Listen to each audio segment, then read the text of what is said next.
January wind was slicing off the water when I found a blind widow alone on the church steps, shivering in a coat too thin for Rhode Island winter. Supper service was over. The lot was emptying. Somebody had left her there in the dark. I took off my coat and wrapped it around her before she could refuse. Her fingers had just tightened over my sleeve when 3 black SUVs swept into the lot. Men got out first. Then Rocco Bellaro stepped into the wind, saw my coat around her shoulders, looked at the empty stone around us, and asked, "Who left her outside?"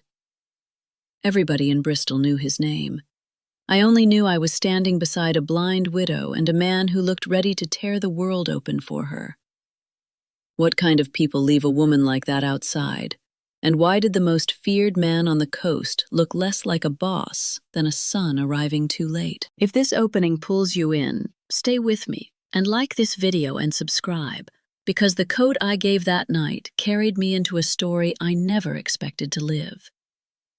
Rocco's hand hovered near her elbow without touching until she gave the smallest nod. Only then did he guide her to her feet.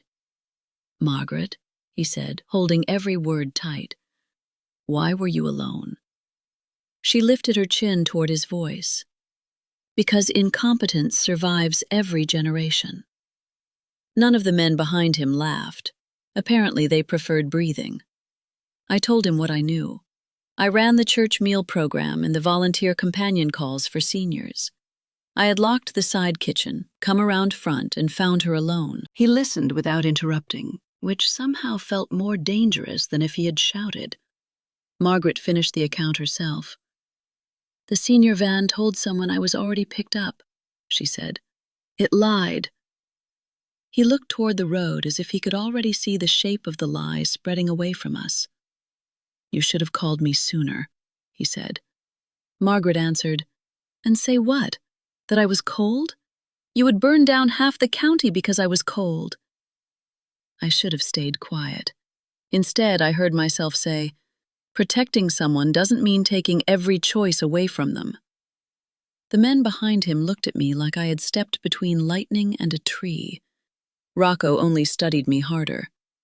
"You work here?" he asked. I said yes. 3 nights a week for supper service, and more than that for the call list, grocery checks, and transport cleanup nobody else enjoyed. His eyes shifted to my coat on Margaret's shoulders, then back to me. "Thank you for covering her." The plainness of it unsettled me more than a threat would have. Then he said to Margaret, "You're coming home." She answered instantly, "To my house, not your fortress." He shut his eyes for one beat and accepted the correction. That should have been the end of my part in it, but Margaret turned toward me and said, "Hannah should come too." I froze. I hadn't told her my name. "One witness without family loyalty," she added. "I like balance." I almost refused. Then I looked at her trembling hands and the tired dignity in her mouth, and said yes. I followed the Bellaro convoy through coastal darkness to a weathered house above black water. It was not the kind of place I expected from that family name. Not a mansion, not a fortress. Just a salt-beaten home with a narrow porch, old windows, and the look of a place that had survived grief because no one inside it had agreed to surrender. The kitchen smelled like onions, detergent, and birdseed. 2 mugs sat drying by the sink. A cardigan hung over one chair. It felt lived in, not staged.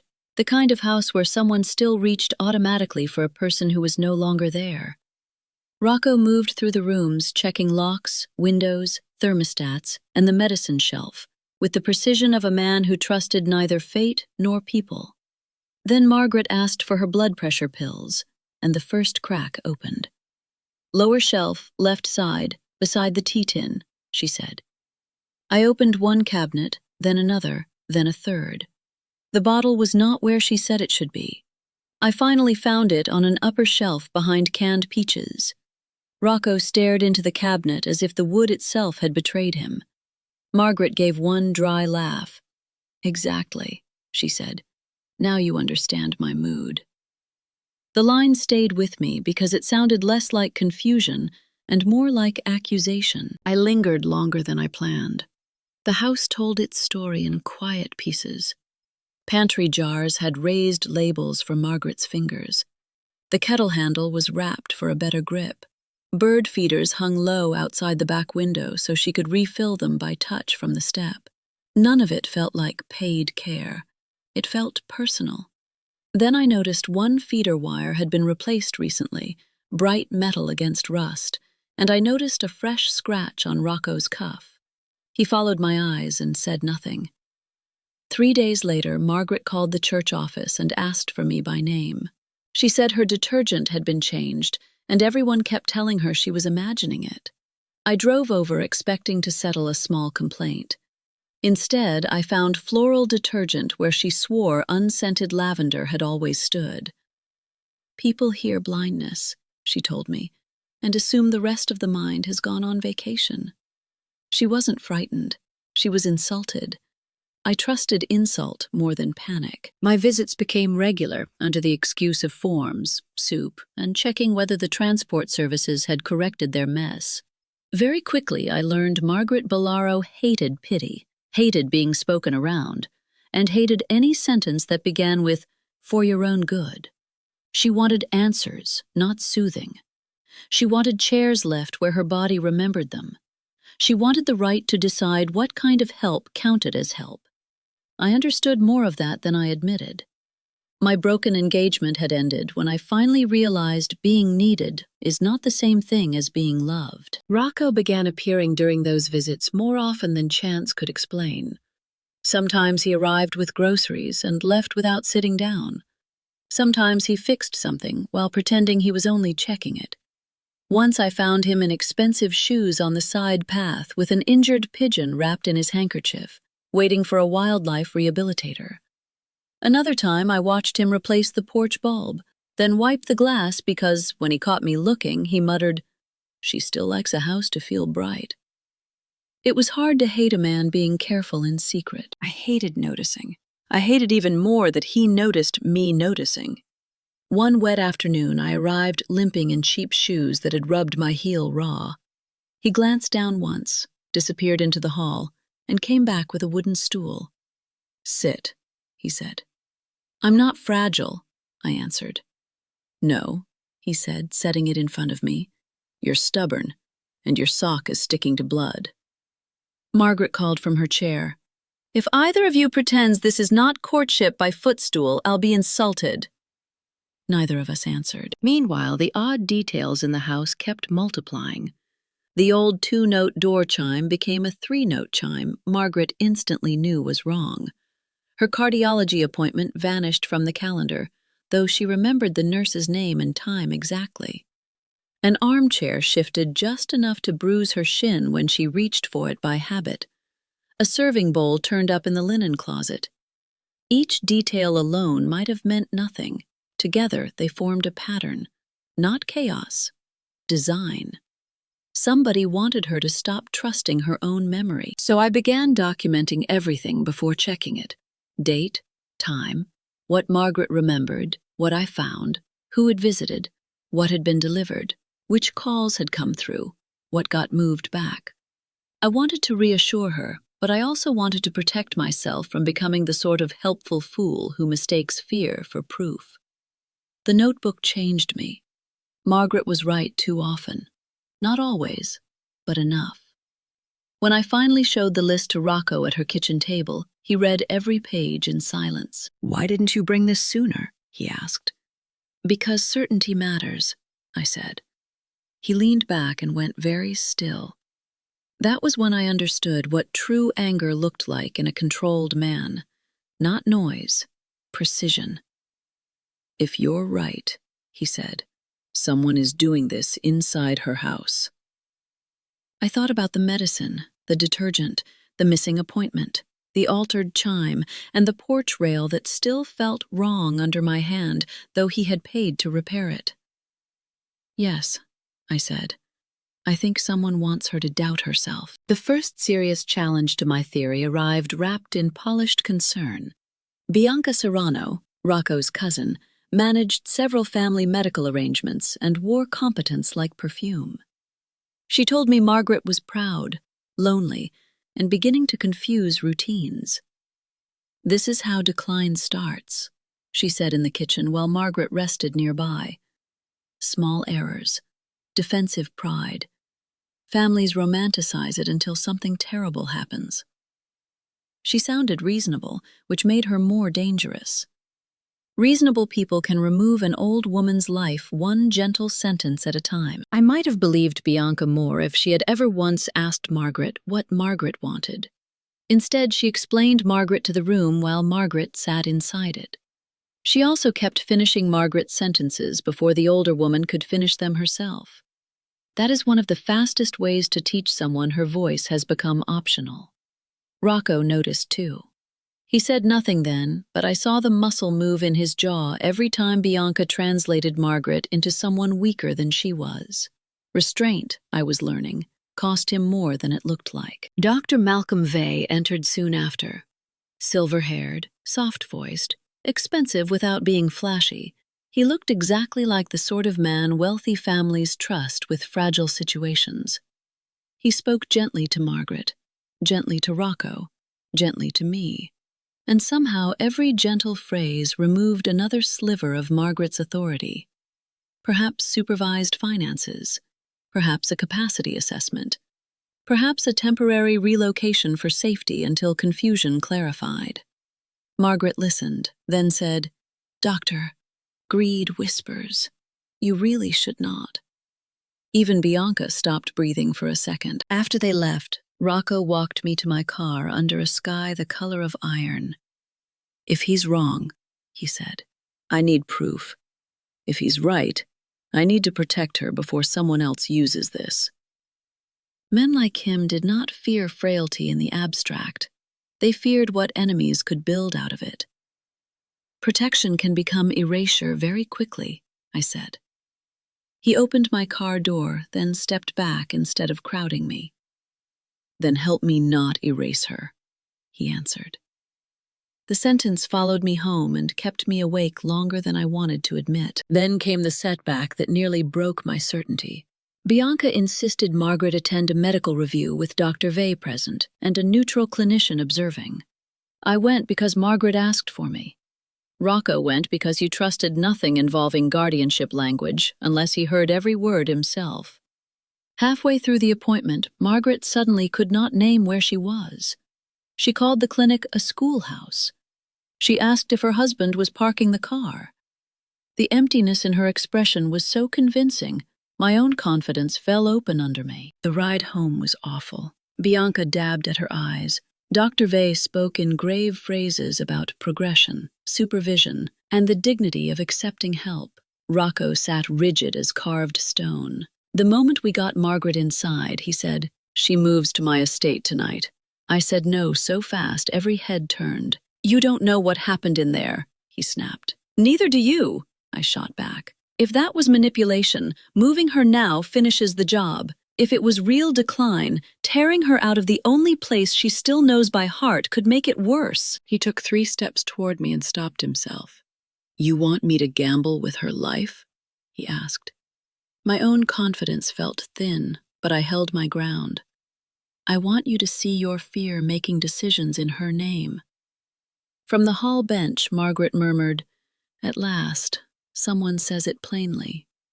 Bianca looked at me like I had become reckless. She was right. But I also knew the quickest way to help the wrong people win would be to strip Margaret of the one environment where her memory still gave her power. That night I stood in my kitchen staring at cold tea until my phone rang close to midnight. Rocco said only, "She asked for you." When I got there, Margaret was asleep in her chair and he was outside under the back light filling feeders while the wind came in hard from the water. I stepped onto the porch beside him. "I can handle men with guns," he said without looking at me. "I do not know how to fight time." There it was, the wound under all the control. "You don't fight time," I told him. "You decide who she still gets to be while it passes." He set the seed scoop down and finally turned. "And what do you think she gets to be?" I answered with the only truth I trusted. A woman whose choices still count. He nodded once, like a man accepting difficult orders. 2 days later, I stepped onto the porch to shake out a rug and felt the rail shift under my hand. Not enough to collapse. Enough to frighten a blind woman who used that exact pressure point every day. Rocco had already paid to have it repaired. I showed him, and the look on his face startled me because it was not rage first. It was hurt. The loosened rail was a message. You cannot keep her safe. Not even here. He called men to inspect every lock and hinge on the property before I had fully stepped back inside. Margaret listened to the noise from the kitchen and said, "You see why I dislike being called dramatic." I laughed because the alternative was crying. Then she reached for my wrist and squeezed. "Do not let fear make you stupid, Hannah," she said. "Fear makes controlling people feel righteous." She meant Rocco, but she also meant me. I was desperate for certainty by then, desperate enough to lean toward any solution that promised action. That was when I realized the real test of character in this story might not be courage. It might be restraint. If you had been standing where I was then, tell me in the comments. Would you have forced Margaret out of the home she loved for immediate safety? Or risked one more week there to expose whoever was trying to break her confidence? The answer arrived on a Thursday night by accident. Margaret had dozed off after supper while I finished forms she hated dictating. I went down the dark hall to retrieve my scarf and heard her voice through the crack of her bedroom door. Clear, calm, not confused at all. "Not yet," she was saying into the phone. "He'll ruin it if he knows too soon, and she is still deciding whether she trusts herself." I stopped breathing. The whole house seemed to stop with me. Then Margaret said, without raising her voice, "Hannah, since you're standing there like a clumsy burglar, you may as well come in." I stepped into the room feeling relief and betrayal at the same time. She sat upright against her pillows with the old cream phone in her hand, face turned directly toward me. "How long?" I asked. "Long enough," she said. "Close the door before Rocco hears your expression and assumes I've died." Even then I almost laughed. Margaret was never more formidable than when somebody else believed she had become fragile. What she told me changed everything. She had known for months that objects were being moved, appointments altered, routines tampered with, and assumptions nudged toward one conclusion. Margaret Bellaro could no longer be trusted to live alone. At first, she suspected ordinary greed inside the family. Then the pattern grew too exact. The detergent changed on days Bianca's assistant delivered supplies. Appointments disappeared after calls routed through Dr. Vey's office.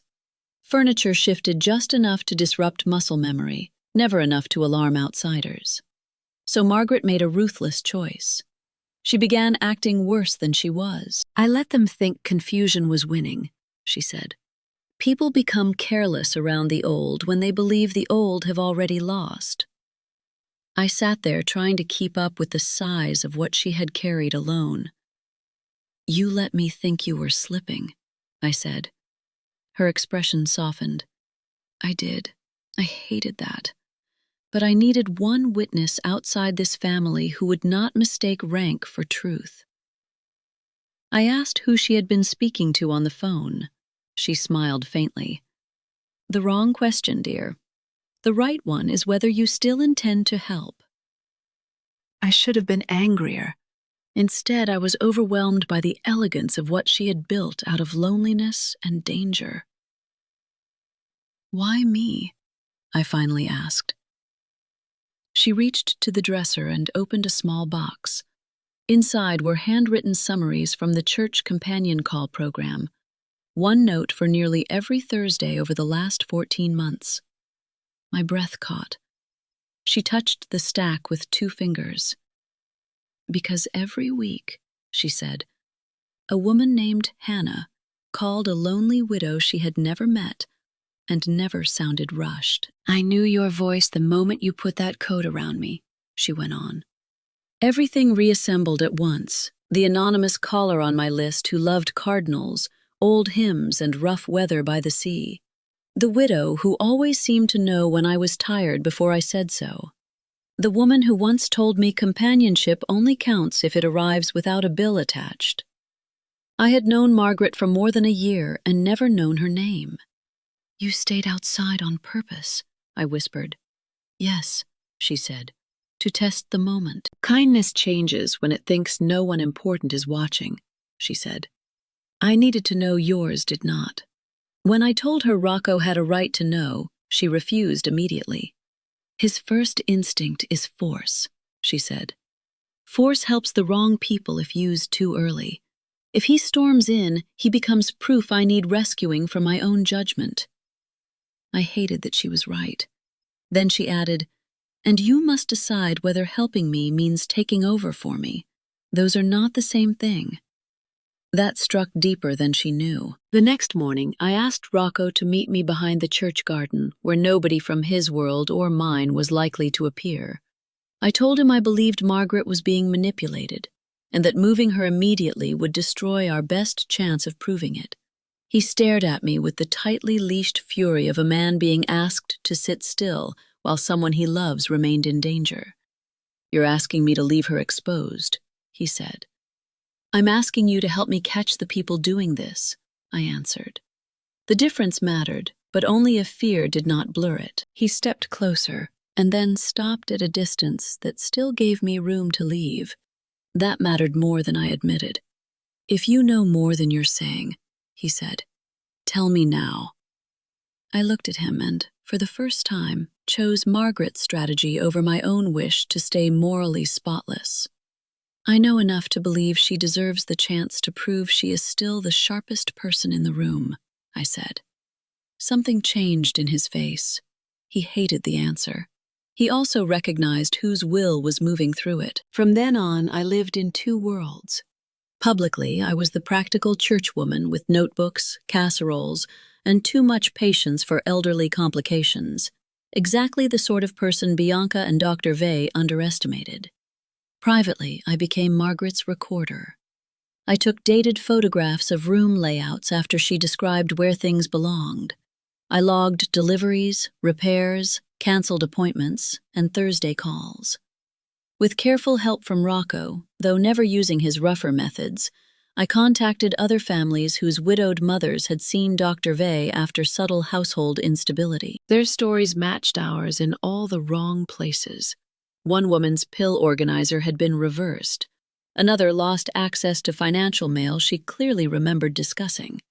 A third was moved out after repeated confusion, only for her daughter to discover furniture had been rearranged before the capacity review. None of them had enough alone. Together, they formed a pattern strong enough to stand in daylight.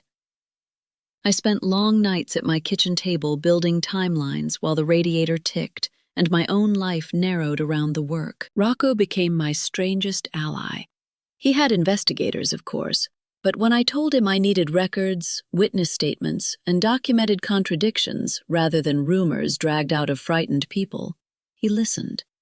That was not small. Powerful men often confuse speed with effectiveness because the world usually lets them. He let me set the tempo instead. One night after a brutal day of calls and forms, I fell asleep at Margaret's kitchen table on a stack of folders and woke under a blanket that smelled faintly of cedar and smoke. The trap took final shape when Dr. Vey scheduled what he called Margaret's decisive capacity review. Bianca framed it as relief. If Margaret passed, everyone could relax. If she failed, temporary guardianship papers were already drafted for her own good. Margaret asked me to read every form aloud and listened with the patience of a general checking maps before battle. "At the hearing," she said, "I will let him think he has won." I objected immediately. So did Rocco once I finally told him the full truth. He did not yell. That would have been easier. Instead, he stood on the porch, staring toward the sea, and said, "She hid this from me because I would have taken the choice away." "Yes," I said. He was silent for a long time. Then he asked, "Would I have?" I answered honestly, "Before all this? Absolutely." He gave a bitter half-laugh because he knew it was true. He was not asking me to believe he had always been good. He was admitting he was still learning how not to mistake love for authority. Margaret heard enough of that conversation from the sitting room to call out, "If everyone is done experiencing moral growth on my porch, some of us have work." We laughed, and the laughter mattered. It was the first sound in weeks that did not come from fear. Then we returned to the plan. Rocco secured independent counsel outside the family. I organized binders of dates, photographs, receipts, and statements. Margaret rehearsed almost nothing. "Truth remembers itself," she said. That unnerved me more than if she had practiced every line. The strongest temptation came 2 nights before the hearing. One of Rocco's men delivered a file linking Dr. Vey to small elder care trusts that benefited when wealthy widows lost control of their property. I saw the look on Rocco's face and knew he was one decision away from solving the problem in his old language. Fast, irreversible, satisfying. I followed him into the garage before he could issue an order. "If you do this your way," I said, "every decent thing you've done for her gets dragged down with him." He did not pretend not to understand. He braced both hands on the workbench. "Some men deserve consequences they understand," he said. "I don't disagree," I answered. "But she deserves victory on her terms, not yours." He closed his eyes once, hard. "You ask a lot." "So does loving her," I said. The word hung between us, larger than either of us was ready to touch directly. Finally, he nodded toward the door. "Go inside," he said. "I'm trying very hard to remain the man she needs." That sentence stayed with me all the way to the hearing. On the morning of the review, freezing rain glazed the roads and turned the trees into glass. Margaret wore dark blue wool and asked me to pin her late husband's silver cardinal brooch at her collar. Her hands were steadier than mine. Rocco drove us himself, though I sensed unseen protection trailing somewhere behind. No one spoke much. Margaret counted turns under her breath. I watched rain on the window and thought about how easily concern becomes a respectable disguise for greed when loneliness and age are involved. The evaluation took place in a private conference suite attached to the clinic, which felt more sinister than a courtroom. Real power often prefers carpets, soft lighting, and the illusion of civility. Bianca was already there, flawless and pale. Dr. Vey greeted Margaret with professional warmth, as if they were meeting for tea rather than a decision about the shape of her remaining life. 2 attorneys, a neutral evaluator, and a court reporter sat to one side, because Rocco, once convinced, believed in over-preparing. I had also arranged for 2 daughters from related cases to remain nearby. Margaret began exactly as she had promised. She answered the first questions perfectly. Full name, birth date, address, medications. Then, little by little, she let fog creep in. She misplaced the month. She confused the clinic for a church office. She asked whether her husband would be joining us. Bianca lowered her head with exquisite sorrow. Dr. Vey's voice grew even kinder, which made it fouler. He began guiding rather than asking. "And sometimes the furniture isn't where you remember it, is that right?" Margaret hesitated. "I forget," she said softly. Watching her do it nearly broke my nerve. Rocco sat beside me so still he looked carved from dark wood. Dr. Vey continued building his portrait of decline from the exact details that had troubled us: the moved medicine, the detergent, the missing appointments, the altered chime. He was confident because he believed those details proved her unreliability. In reality, they proved his access. That was the flaw hidden inside his elegance. He knew too much about what she had supposedly imagined. Then the evaluator asked a simple question. "Mrs. Bellaro, how did you know the detergent changed if you are blind?" Margaret lifted her face, and every person in that room felt the air shift. "Because," she said clearly, "I lost my sight, not my nose." Then she turned toward Dr. Vey. and because the lavender brand leaves powder around the cap while the floral one does not. You learned that when you stood at my sink on October 9th and tightened the bottle too hard. Bianca's pen dropped to the table. Dr. Vey tried to recover. Memory can create false certainty, he said. Confident error is common. That was my moment. I opened the first binder and slid photographs, delivery logs, repair receipts, calendar records, and dated room layouts across the table. These are not impressions, I said. These are records made before corrections were made. Margaret described each discrepancy before it was verified. Every date is documented, every image is time-stamped, and the changes cluster around visits and scheduling routes connected to your office. Bianca tried to interrupt and was told to wait. Rocco said nothing. That silence was a deliberate gift to Margaret, and I knew how much it cost him. Dr. Vey retreated to professional composure, claiming families misremember, objects move, and older adults absorb minor changes into larger narratives of persecution. He might still have held the room if Margaret had not chosen that moment to do what only she could do.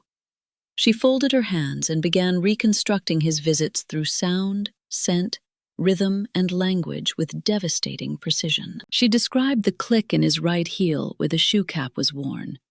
She described bergamot cologne over harsh antiseptic soap.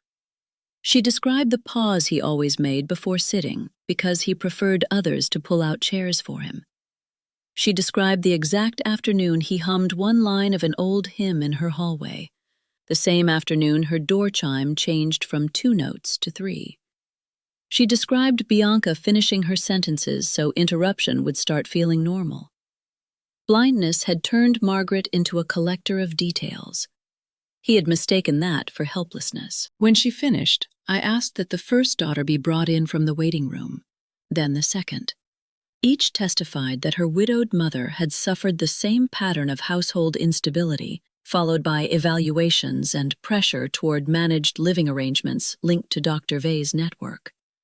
One trust ledger, obtained legally through counsel, showed advisory fees and placement relationships that made the room go colder than the rain outside. Bianca whispered, "I didn't know it was this broad." No one fully believed her, but fear had finally entered her voice. Rocco finally spoke then, and because he had waited, every word landed harder. He did not threaten. He did not even raise his voice. "My stepmother was never the easiest woman in Rhode Island to deceive," he said. "Your mistake was assuming age would make her simpler." The evaluator called for a recess. Dr. Vey stood as if to recover authority in the hallway, but Margaret stopped him with one sentence. "Sit down," she said, "and listen to the women you tried to turn into paperwork." He sat. By afternoon, the guardianship petition was suspended. Dr. Vey's methods were formally questioned, and outside review of his prior cases was ordered.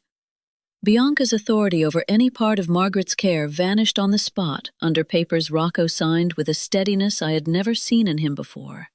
He could have shattered the day with violence. Instead, he let procedure become the blade. When we left the building, the rain had stopped, and the sky looked newly scrubbed. Margaret touched my sleeve and said, "You may exhale now, Hannah. Being right is exhausting." Truth has aftermath. Families surfaced quietly. Records spread. Dr. Vey's reputation did not explode in one dramatic instant. It unraveled thread by thread, which suited his kind of cruelty better. Bianca disappeared from Margaret's house after one final conversation no one described in detail, though I heard enough to know Margaret dismissed her with colder precision than any shouting could manage. Rocco offered once more to move Margaret into his estate with every nurse and safeguard money could buy. She refused before he finished the sentence, so he did the harder thing. He made the house safer without changing anything she did not personally approve.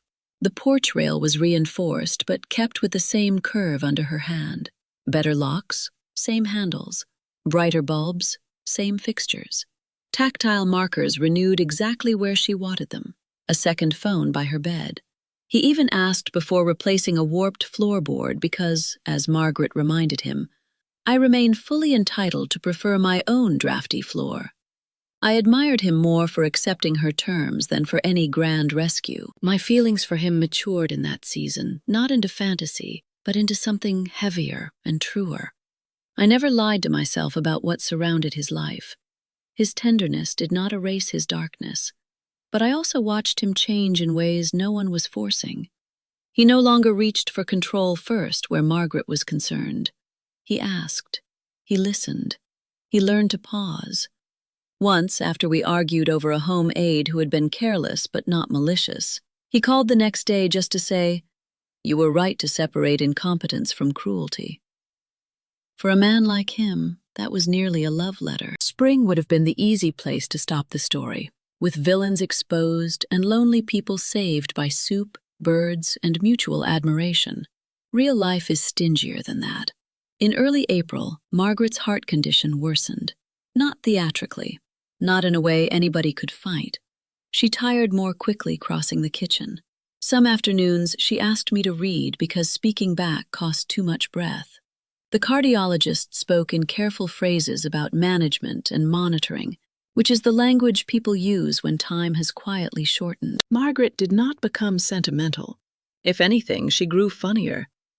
"Do not hover," she told us both. "I have already survived one fraudulent doctor and one overprotective stepson. I refuse to be bored to death by concern." Still, she accepted more help than before. She let me organize pill trays in front of her. She let Rocco move a chair closer to the bedroom window so she could hear the feeders better when walking tired her out. Every morning he filled them. Every evening I read aloud whatever she wanted. One rainy afternoon she asked me to bring the box of Thursday call notes from her dresser. We listened to them together while weather stitched faint lines down the glass. My own voice came back through her handwriting. Hannah sounded tired tonight. Hannah laughed at the cardinal joke. Hannah said kindness should be practical. I cried then, not loudly, because I finally understood how deliberately she had chosen me long before the church steps. Margaret reached for my hand and said, "There, now you know you were never accidental." When the end came, it came at home because Margaret refused any other ending. The doctor offered a hospital bed and heavier monitoring. She declined with crisp politeness. "I have no wish to die listening to machines gossip," she said. So we arranged the room the way she wanted it. Good sheets, radio low, window cracked for salt air, feeders full at dawn. On her last lucid evening, she made me promise never to stay with a man because a dying woman had decided he would be good company. Then she made Rocco promise never to keep me because he feared another empty house. She died 2 mornings later, holding one of my hands and one of his. There was no dramatic confession, no miracle, no speech tying life into a neat ribbon. Her breathing simply grew lighter until it seemed less like stopping than leaving by degrees. Rocco bowed his head without sound. I cried into the blanket because I am not built for stoicism and never wanted to be. Outside the window, a cardinal landed on the feeder he had filled before sunrise. Because love, once learned properly, keeps its habits even when grief would rather break them. A week later, a plain box arrived by courier. Inside was the coat I had wrapped around Margaret on the church steps, cleaned, folded, and carefully packed. Beneath it lay a note in larger-than-usual handwriting. She told me what I already partly knew. She had chosen that church because she knew my volunteer shift from our Thursday calls. And she had remained outside because a final test reveals character faster than 100 pleasant conversations. Then came the sentence that undid me. Choose freely, both of you. Nothing less honors what I tried to protect. If Margaret earned a place in your heart, like this story and subscribe before you go. Because some people leave the world still teaching the living how not to waste the love they have been offered. For 3 weeks after that, Rocco did not come to my cottage. He called twice for practical reasons, never emotional ones. Once to ask if Margaret had mentioned a list of promised donations. Once to ask whether I wanted help expanding the church companion call program in her memory. He did not use grief as a reason to appear at my door. I noticed that restraint because I would have noticed its opposite even more. Then the first real snow of the next winter came down hard and white. I was outside trying badly to repair a crooked bird feeder when a car pulled quietly to the curb. Rocco stepped out alone. No guards, no procession. Just a dark coat and snow collecting on his shoulders. I was kneeling in old gloves with numb fingers, wrestling a bent hook and losing. He looked at the feeder and said, "That thing is conducting a losing negotiation with gravity." I laughed. Then the wind cut through my sweater, and before I could say another word, he took off his coat and laid it around my shoulders. It was the same simple care I had once given Margaret. Not possession, shelter, offered, not assumed. For a moment, neither of us moved. Snow settled on the fence posts. Somewhere down the street, a plow scraped faintly by. He kept his eyes on the feeder and said, "I should go before this becomes harder than it needs to be." That was when the final lesson Margaret had left us became clear. Freedom is not the opposite of love. It is the thing that makes love worth choosing. So I reached out, caught his sleeve, and heard my own voice come steady despite the shaking in my hands. "Rocco," I said, "you can stay." He looked at my hand on his arm, then at my face, and I saw something loosen in him that had nothing to do with power and everything to do with loneliness. We fixed the feeder together while snow kept falling. Later I made cinnamon tea, and he stood in my kitchen as if he knew better than to assume a place there had already been earned. I handed him a mug anyway. Outside, a cardinal landed on the newly straightened perch. Inside, for the first time since that freezing night at the church, the future felt less like something to survive than something I was finally willing to enter.